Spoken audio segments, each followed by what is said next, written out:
to the Espresso Talk Today podcast show, where we confront the chaos of living Black in predominantly white spaces. And, and we discuss ways to contain, curb, and calm that chaos. You might think the chaos of living Black in white spaces? That's right. And yes, there are ways to contain, curb, and calm that chaos, and we're going to talk about that today. First, let me introduce myself. I'm Ama-Robin. I'm a Black empowerment educator and host of this great and groundbreaking show. One thing that I've learned over the years is studying, learning, struggling, and living Black empowerment is that there's no Black empowerment without Black health, Black mental health, physical health, emotional health, and spiritual health. So, yes, it is important to identify and confront that chaos, but it is also important to calm, control, and contain that chaos to protect your health and well being. And that's why I'm so happy to have a very special guest return to my humble show today. Her name is Roxanne Warden. She's a board certified life and mindfulness coach. And this is actually the second part of a two-part series about the power of mindfulness. In the first part, Roxanne introduced mindfulness and how to seamlessly incorporate mindfulness practice into your life. And she went even deeper, she did, to show you how to address difficult feelings like shame, disappointment, and judgment using mindfulness. You recognize any of those feelings? Okay, I got you. In part two today, Roxanne discusses how mindfulness practice can help you to tap into your inner wisdom. We all have wisdom within us, but we often don't hear it and we can't access it because of all of the chaos swirling around us and distracting us and keeping us living in survival mode rather than living in growth, joy, love, or peace mode. If you're ready to tap into your inner wisdom, then you're in the right place at the right time. So sit back, grab an espresso, and close the door behind you. We're going to get deep and we're going to get very real. And I hope that y'all are ready for this.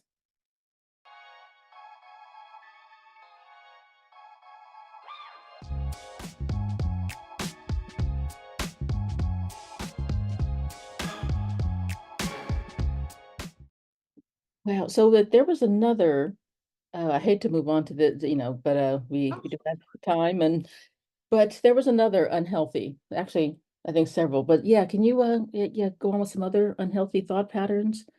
Because I mean, I could talk about this for a long time, really, but we want to introduce people to these, so Yeah, yeah. sure, no problem. So another one would be, let's say, I would say that I'm happy when I'm Oh, happy when, mm, so I'll be happy when I get the car. I'll be happy when I reach this level of whatever. And that's that, like we're constantly, qualifying ourselves for, you know, for enoughness. We're trying to figure out at what point will I be enough as a person.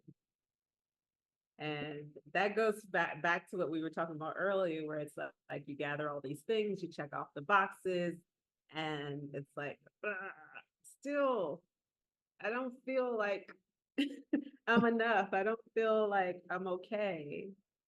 And so, mindfulness can break that pattern. And let me start before I go there. Let me say, for Black people, what's tough about this is a lot of times our bar of enoughness is set by white culture, you oh, know. So for us, it's like when will you ever be white enough? Never. You'll never be. right, right. When, you know, I remember having an issue myself with I used to hate because I worked in offices where I was like one of two Black people, right? Mhm. in the entire office. And I remember thinking, what's so funny is that their slang is acceptable in this environment, in this professional environment, and mine is not, Mm. Yeah. And so it goes back to all that code switching and all of that. But like you think in your mind, I'm being more professional, but actually I'm like, why can we use slang in this professional setting? We still can use slang, but it has to be your slang. Yeah.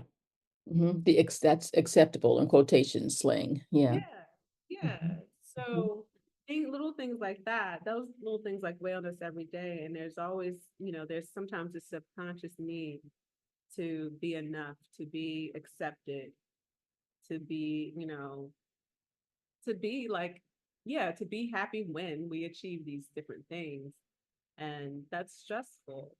It's stressful to never feel like you can ever rest in who you are. Right, right. And interesting. I think last year I read Misty Copeland's book, The Prima Ballerina, and she was talking about how, she got to a certain point. I mean, she did really well up to a certain point. Then all of a sudden, well, her hips are too big. Ballerinas don't have hips like that. Ballerinas don't have that much muscle, and they said, so there's only so far you'll ever go with this. And even though she was on point and all of that, but they said that, yeah, and that's, I guess, putting a wide standard on this woman, even though she was a fantastic athlete and a fantastic dancer. And Mhm. anyway, so she ended up just saying, you know what, she's not going to keep trying to lose more and more and more weight because she's not going to change her hip size anyway, and but she doesn't We're want to not doing lose that. muscle. Right, we're gonna have the hips. Yeah, and she doesn't want to lose muscle because that's what's making her a good dancer.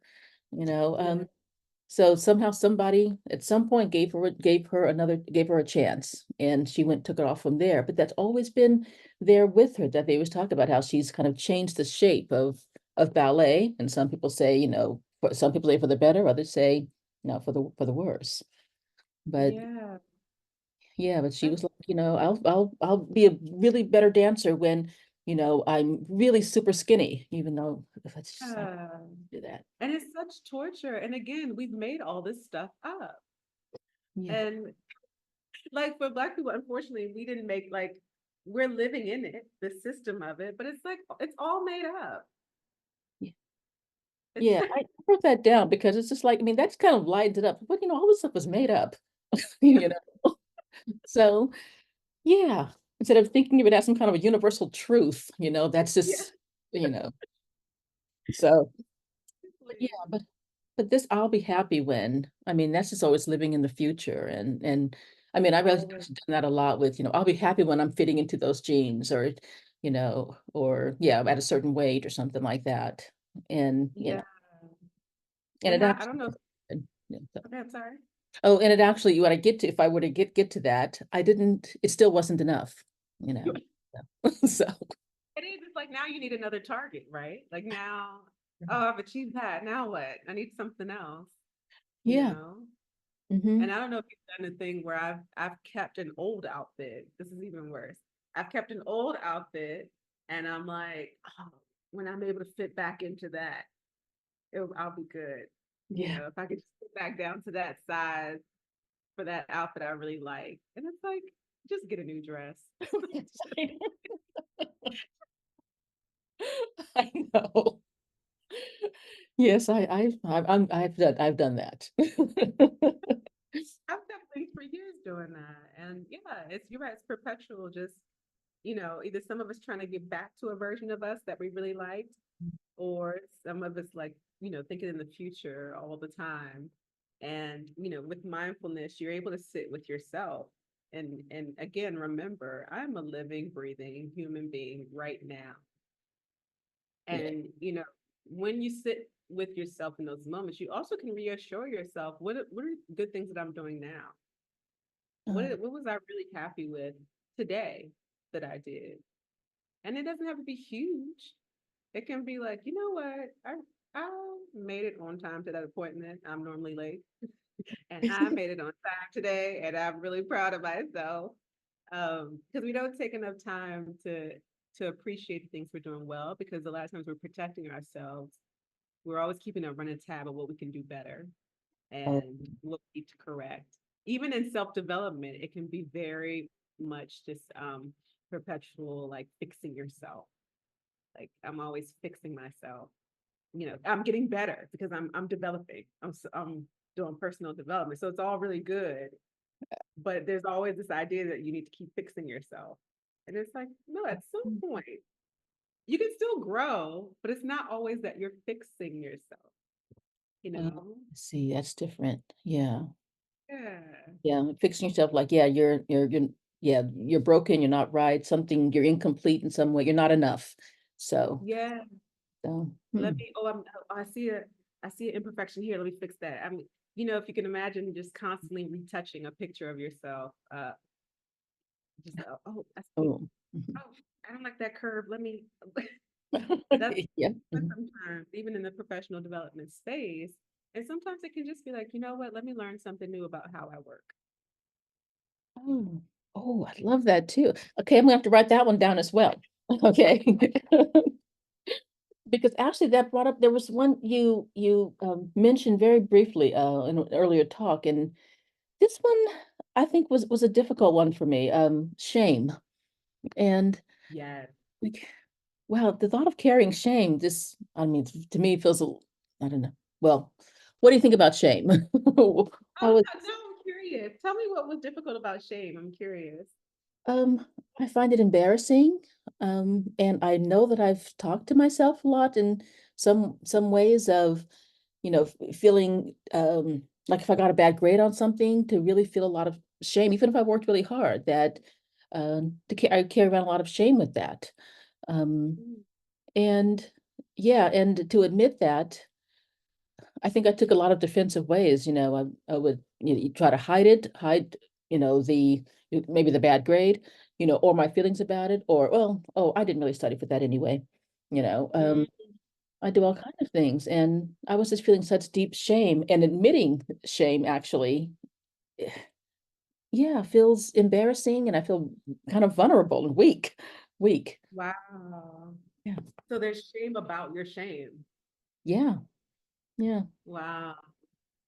And see, that's the bad habit. So shame, right, is what is you actually expressed what I feel like is so bad, like detrimental about shame, or um it's not constructive for us, is that we have shame and then we feel shame about our shame, and then like we go in that cycle of hiding actually. Like shame causes us to hide. And when you have to hide, it's always disempowering. You can't feel powerful and hidden at the same time. Oh, wow. Does Okay. that make sense? It Yeah. does. Yeah, yeah. And then when we think about shame, a lot of times, so it's something that it seemed to be productive for children. It's a especially, so like I'm in Ghana, and so the family structure is very strong here, and it's like what you do is reflective of your family.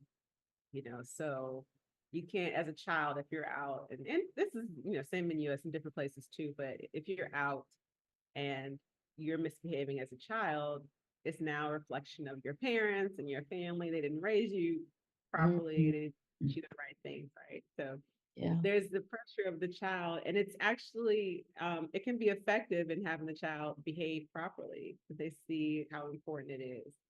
But then we also take that on as adults, and we say, oh, and it goes back to that failure, right? If I fail, it means this, it means that. Like, and now the failure means, oh, we're reflecting, we're an embarrassment to our family, like all of that is still attached to just failure. And so a lot of us tend to be perfectionists and things like that, and we look good in public because we're overachievers and we get a lot done Yeah. and we do it well, and maybe we even like think we overthink things, and so we're the detail oriented people. You can rely on us, but internally everything is just done with such high stakes, and that's stressful. Oh, it's high stakes. Well, I mean, really unreasonably high, that Yeah. no one could ever achieve stakes, you know. And Yeah. I mean, really, you think you're like operating on someone who's about to lose their life the way, we pay attention to certain things. And Yeah. it's like, okay. But that's really, to me, that's what shame is. It's like we attach unreasonable meaning onto certain outcomes. Like Mm. you with your grade meant what? Did it mean that, did you maybe feel not smart enough, or it meant more than just, it was a bad grade that day? There was something you missed, you know?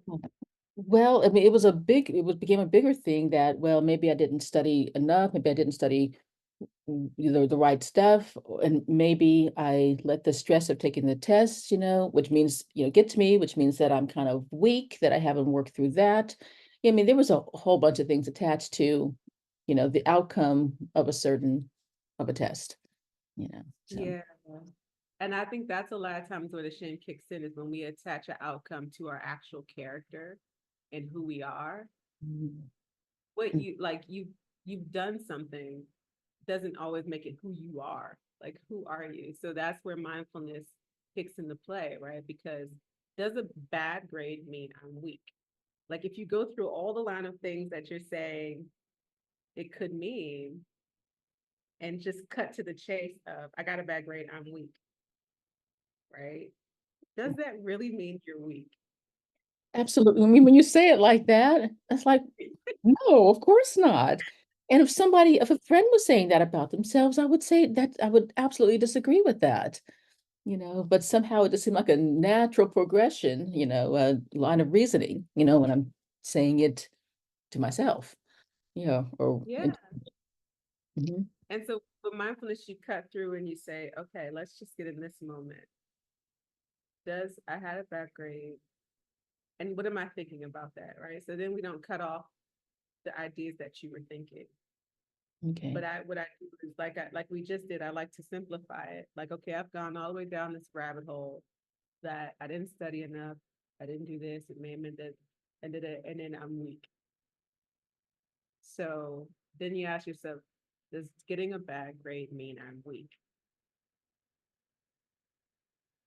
You know, Right? the answer is obvious when you put it that way. It's like, When you put it that way. But yeah. when you get caught up in the, like, look, the rigmarole, I don't even know.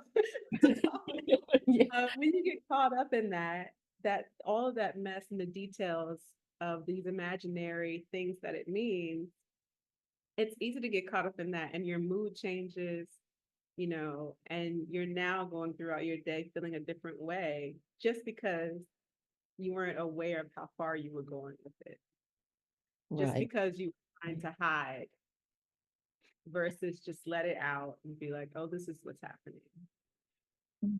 And as you were saying, once you start hiding stuff, somehow it just kind of grows too. You push it deeper, deeper down, you keep it more to yourself. Yeah. Yeah. You And start, like, yeah, pushing things down. And you think about it, it grows, but it grows in a very unhealthy way, right? Because right. again, these are your roots that you're pushing down. So if it never gets to leave the surface, how unhealthy is that for you to just be choking your roots down there? Yeah. I mean, wow, yeah, that's very unhealthy. And yet somehow at the time that it's happening, it feels like this is what I need to do to survive. It feels like this is going to help me somehow, you know. Yeah. Yeah. And just to go with the analogy too, have you ever talked to people who that part of them seems like, you're like, you ever heard people say, oh, that person's dead inside? Have you Yeah. heard that? Mhm. Right. Yes. And they seem so evil or mean or whatever. But a lot of times with people like that, you find that they push everything down. And if you think about it, when you're pushing down something and you have those roots, eventually you kill something off, don't you? If you Oh, never let it come through the surface, you kill something off because it's right. never getting air, it's never getting sunlight. And It does. so there is a part of them, there is a small death inside, because it's like, we're not going to touch that place. That place is not getting air. And we're literally just going to act like it doesn't work. Wow. Wow. Honestly. Right. I have, yeah, seen people like that. And yeah. And it wasn't, to be like I didn't think they were evil. I just thought something's just not there. There's no Yeah. key or something. Yeah. So, Yeah. But it's like, you learn to have more compassion for someone, because it's like, yeah. because also once that happened, it's like, how scary is it now to visit that place? It's just gotten Ooh, darker and darker, yeah. you know? So that's why it's hard for them to get out. Like a lot of, sometimes you may have that older relative that you're just like, I don't know, Aunt so and so, she just, or Uncle so and so, they Mhm. just don't get it. That I can never, and it's like, you know, let them be. They have hid some things, they have pushed them down, and it's dark in there, and they don't want to go in that dark room either, you Yeah. know. And Well, so, yeah, it can bring up feelings of empathy rather than, criticism of them, and yeah. And not that you have to take and deal with any kind of abusive behavior or anything, but just being able to say, okay, that they also are a person too who have coped in their own way with things that they're going through. yes. Mhm. And so I mean, you do practical exercises with your clients too to kind of get to some of their inner wisdom and all of that. And Yeah, do you have time to do something with me? yeah, we can, sure. Yeah, that would be great, because I can actually do a quick exercise, probably even like 5 minutes, that people can even try at home as well. Um, and so, one of the, I don't know, and I guess in many ways we kind of mentioned this, but what that mindfulness gets you in touch with your inner wisdom, that part of you that is still hopeful and compassionate and very aware of like what you want to do, or really what you really care about. So we're gonna do one now. So you Okay. want to go ahead and get comfortable, All right. and and once you're comfortable, you know, relax your back and everything. And if you want, you can close your eyes as well. And so we're going to take 3 big deep breaths. And when you inhale, just inhale straight down to your stomach, and then let the air go through your mouth slowly. Okay, so breathe in, exhale slowly. Another deep breath in through the nose, exhale slowly through the mouth.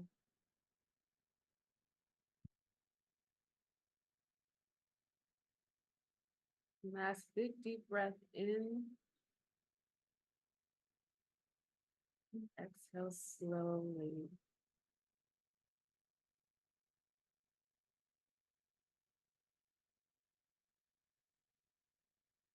And just allow the shoulders to relax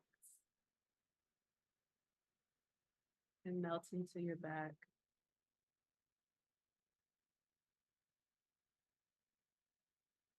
Release any tension that you may have between the eyebrows.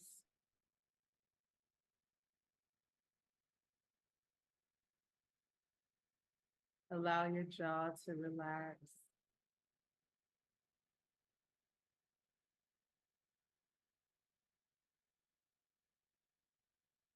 Let your arms and legs feel heavy.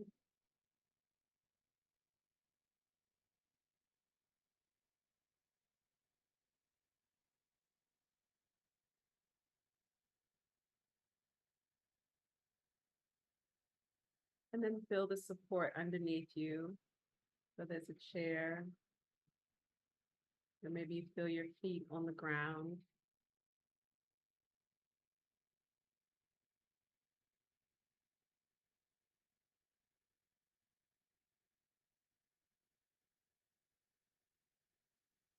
And allow the breath to flow naturally in and out. And just notice the flow of your breath.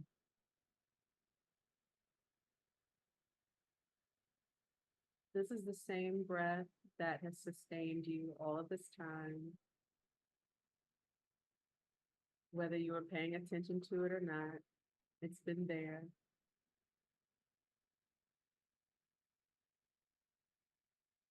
This breath is proof that you have purpose on this earth. It's proof that you have survived so much.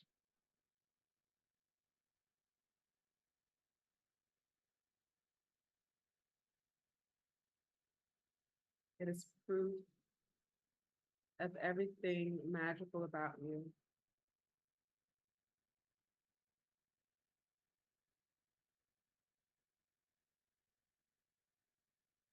Now imagine a light coming down from the sky, coming down from your source of energy, of strength.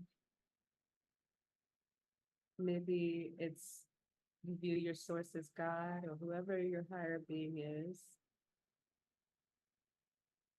Imagine light coming down, straight down in through the top of your head and filling your body with light.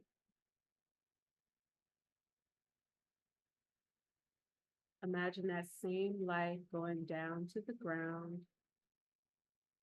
and connecting you to the rest of the earth.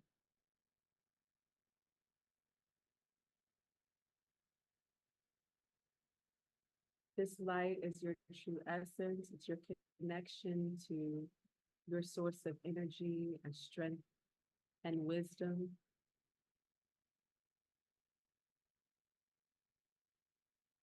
It's also the very essence of you, of who you are, your authentic self, when no one is looking, without expectations.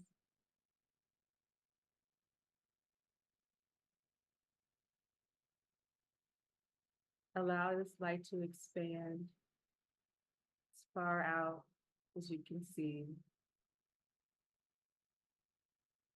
And as it connects you to the rest of the earth, you have a connection to all of the resources that are available to you here.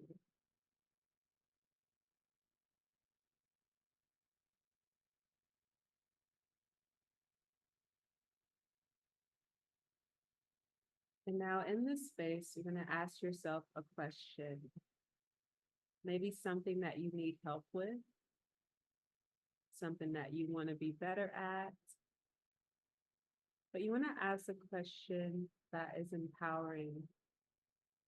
So if you want to be better at exercising more, instead of saying, why don't I exercise more? You would say to yourself, how can I exercise more?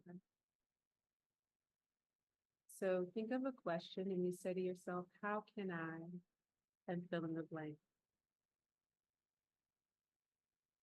How can I show more love? How can I show more empathy? Think of a question that you specifically want to answer and allow the answers to come to you without judging them or without trying to shut them down. No matter how weird they may be, just notice what comes up when you ask yourself the question. How can I?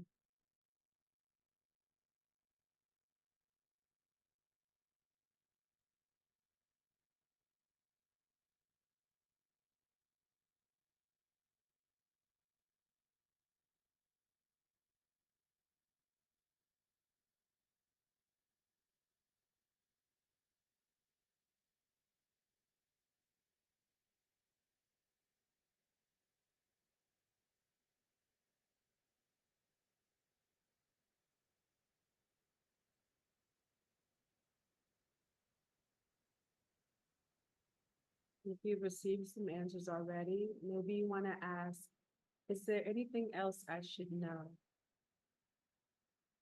Is there anything else I should know? And this is regards to your question. And just ask that to your inner wisdom. Again, this is that part of you that is connected to your source and also has the resources of the earth at your fingertips. What else do I need to know?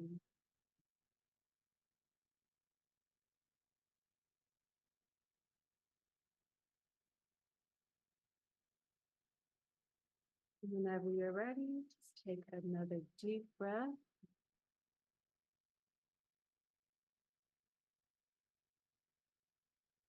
Start to feel your fingertips, your feet on the ground. Feel your body in the chair, how it feels in the room to you. Another deep breath if you like, and slowly open your eyes if you had them shut.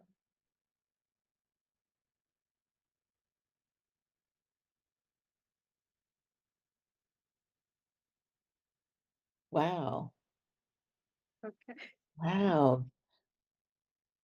That was really that was interesting. I was thinking, I'm not gonna get an answer, but I did. You had two questions. How can I? And I'm not going to answer. Yeah, well, actually, you know what? I had to reframe the question because I was thinking, "Oh, why can't I set good boundaries?" You know, Mm, that's what I mm, was yeah. mm. And, hmm, I don't know, was is it that I wouldn't have gotten an answer to that? Or there's what's wrong with framing it in that way?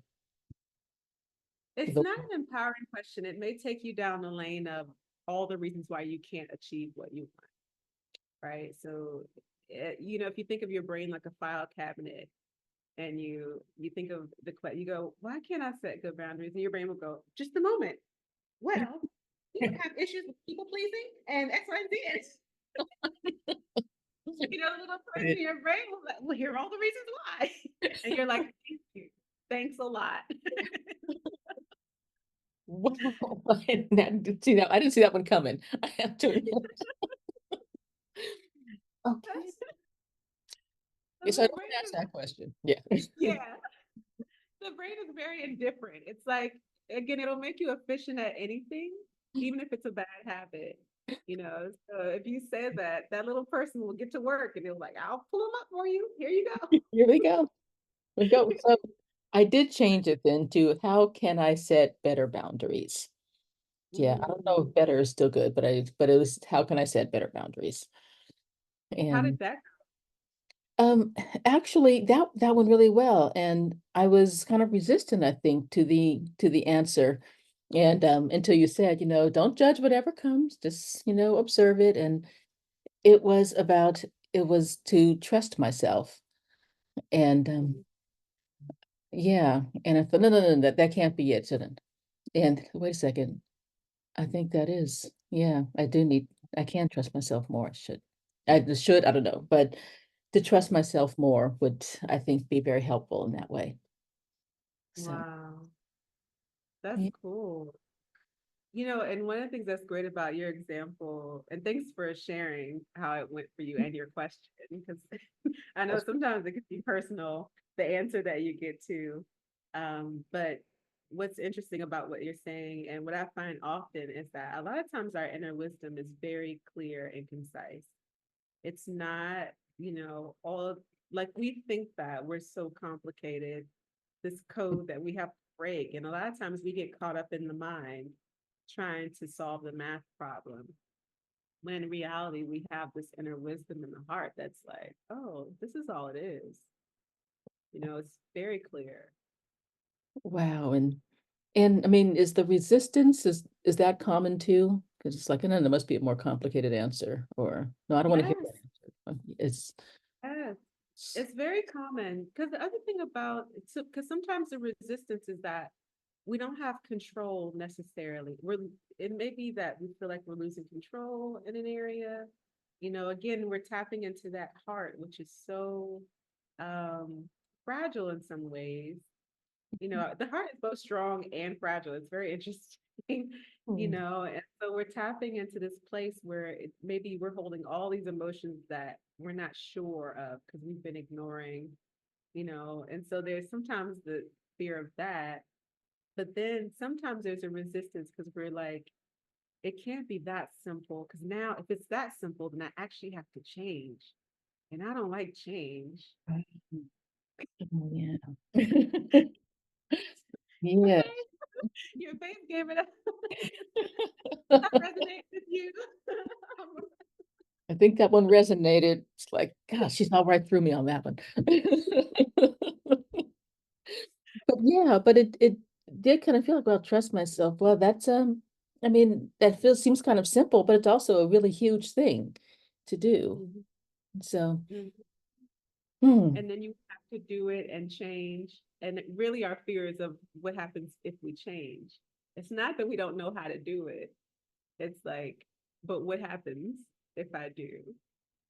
Oh, Yeah. well, I didn't, by the way, I didn't get an answer to the second question about is there anything else I need to know? Because I think Okay. I was really looking at the trust myself thing. Wow, yeah. So no, but this was a oh this yeah, this felt it felt a little scary at first. And Mm. but then it also felt, I don't know about empowering, I felt lighter. I feel lighter afterwards. Mm, Ah, nice. yeah, Nice. that there is Yeah, that's that I a can feeling. actually do this, set boundaries, and and maybe this is why I haven't, because there's an essential thing that I need to address.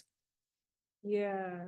Yeah. And so the thing that I like to do, so after I get a revelation like that, Mhm. then I like to lean into that revelation so that it's now something that is a part of my program. So, because it was because it's a very clear answer for you of like trusting yourself. So now I would dive into like maybe in the morning, right? If you have a period where you either meditate or just talk to yourself, and we all talk to ourselves anyway, but Yeah. somehow incorporating trusting yourself, just saying, okay, trust yourself, trust yourself, because we have a lot of our thoughts are repetitive anyway. It's some crazy amount, like people were saying, like over 80% or something like that. So we are just repetitive thoughts every day. So because of that, you want to keep programming what you want to think about. That's Okay. what goes back to that difference between being realistic and pessimistic, Mhm. right? You can be realistic about the outcomes and what may happen, but pessimism is now rehearsing the bad outcome over and over, Oh, okay. Okay. right? So for me, I like to rehearse my revelations. If I have like some breaking, it doesn't have to be groundbreaking, but if I have some discovery about myself, now I'm going to rehearse that revelation every single day until I get a new one, because that's what's going to change me. So are you saying like using affirmations or journaling or just keep saying it to myself or what, or acting as Yeah, if or what? Yeah. all of the above. So if you have an affirmation that you can use for yourself.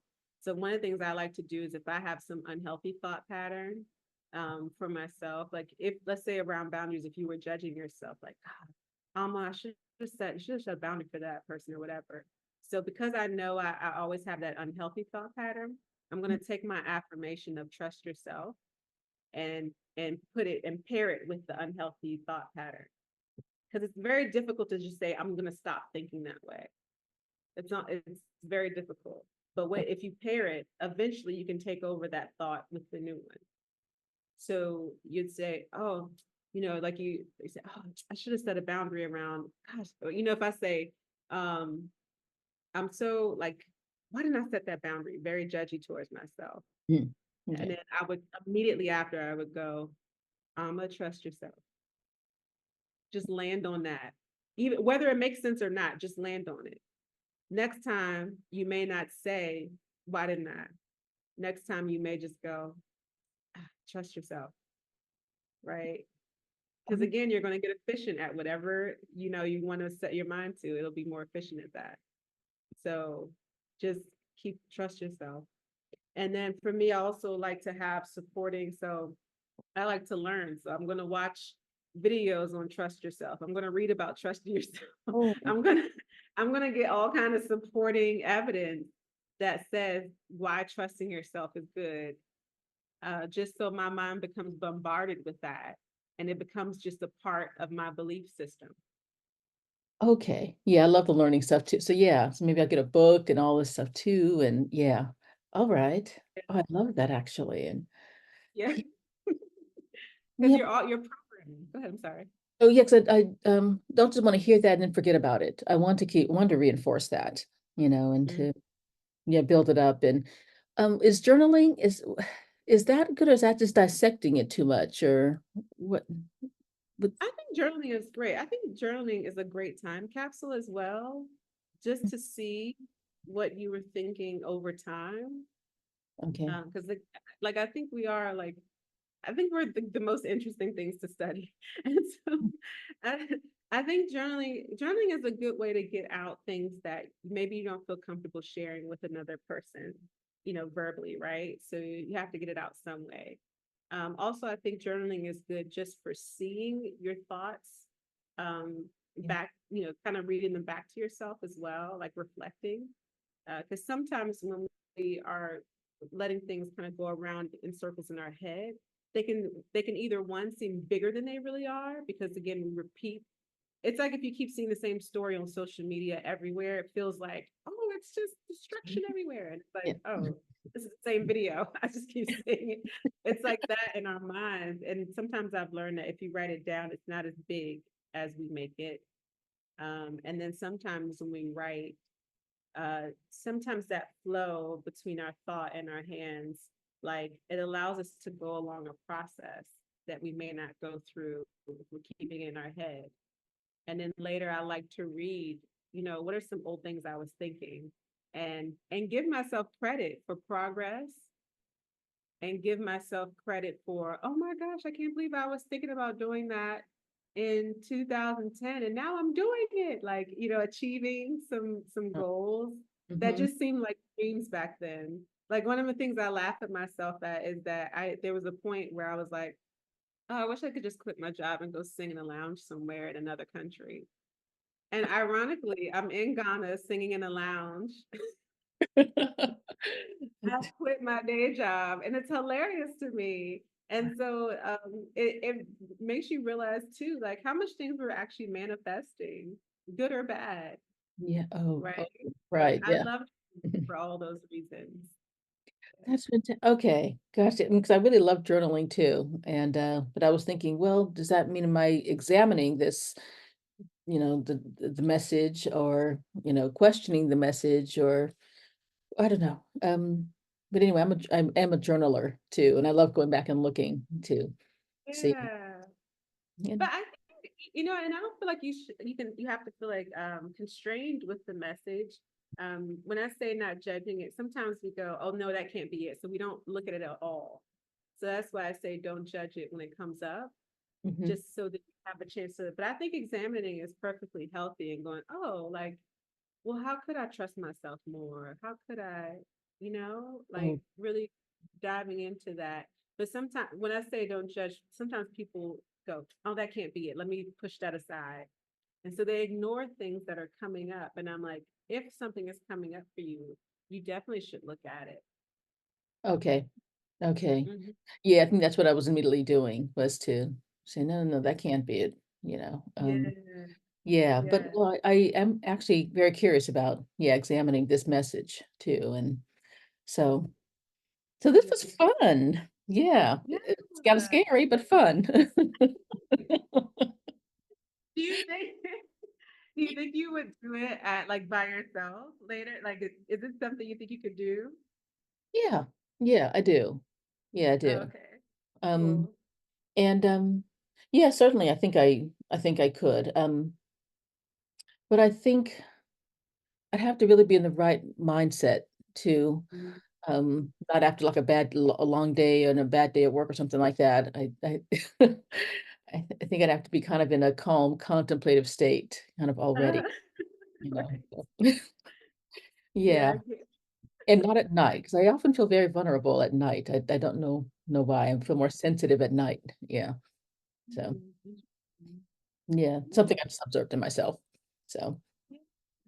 yeah, but well, Roxanne, uh, this has been I mean, just incredibly helpful. And yeah, I learned every time I talk to you, I just learn so much. Like I said, I hate to always be scribbling when when I'm with you, but it's just, such, such great wisdom. And no, and I really appreciate that you're sharing that too. and your Oh, expertise. thank you so much. Thank you so much for the platform to share. This is stuff that I'm super passionate about. So I'm really appreciative of anyone that lets me like ramble on about this stuff. I really appreciate it. Thank you. So I have to ask, so what's the name of your business? I remember it was a really fun, really nice name. It was a happy name, but I don't, what is the name of your business? And so Oh, people sure. It's Cloud Walk Coaching. oh, Yeah, so you can find me at cloudwalkcoaching.com. okay. Hi, Cloud. Yeah, yeah. My slogan is "Let's take a walk on the clouds," and it came from when I was a teenager, and I felt like I'm depressed. I'm going through like aging, all like just the teenage awkwardness, right? Mhm. And it was so funny because I would always be in such a mood, and my mom would always say, "Oh, look at that cloud! Doesn't it look like a cat?"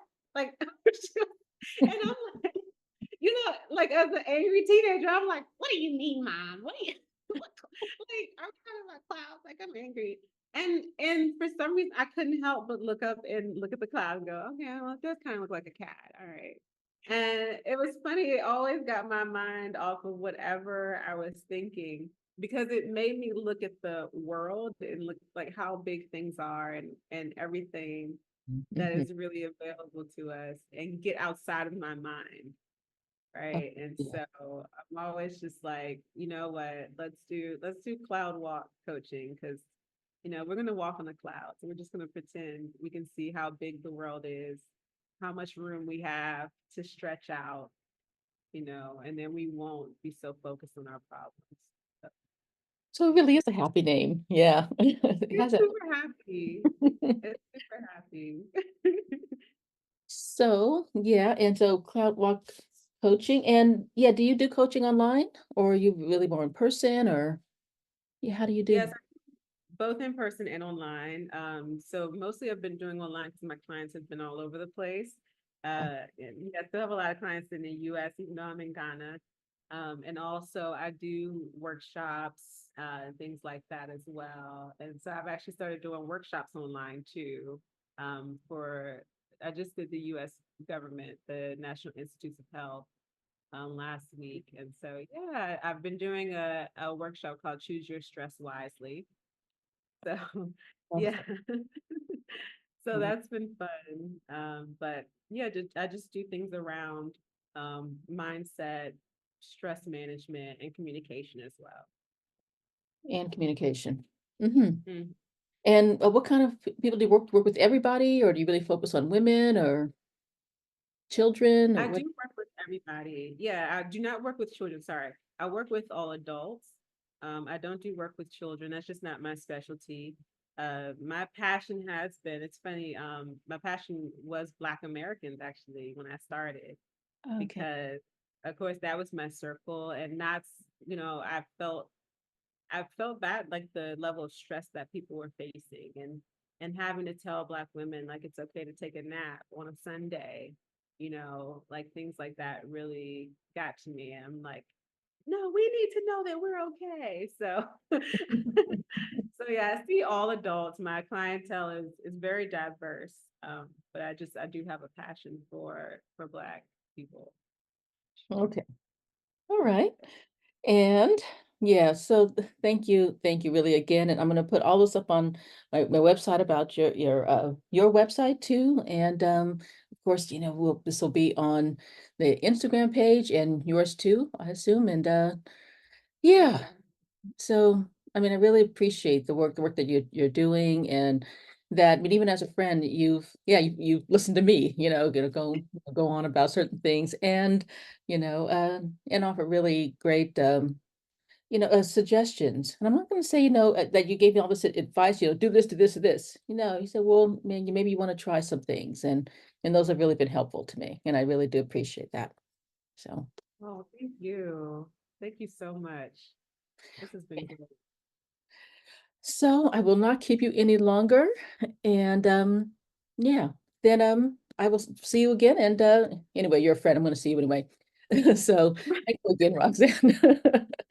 Yes, and I'm going to sign off now then too, and like I said, and release you to the rest of your beautiful day. I can see in the background. So, okay, thanks, Roxanne. Bye. Bye for now. Okay.